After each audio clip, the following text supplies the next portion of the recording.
Well, thank you, Ruth, for those words. You're an inspiring leader, not only of the entire nursing profession of this country, but also of this extraordinary project. When it was clear a few weeks ago that we were going to need to expand NHS critical care capacity so that the capacity to care is always above the need for that care in this country,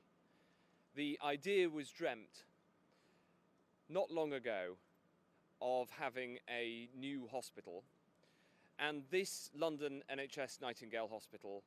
which was put together its core in 9 days, is a testament to the leadership of the people who stand behind me.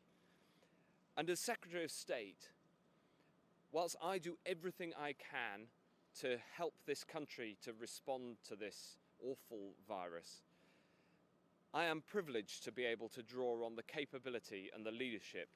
of all of these people who you can see who have made this happen. And for me,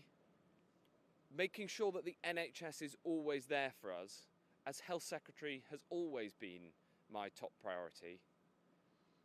But in these troubled times, with this invisible killer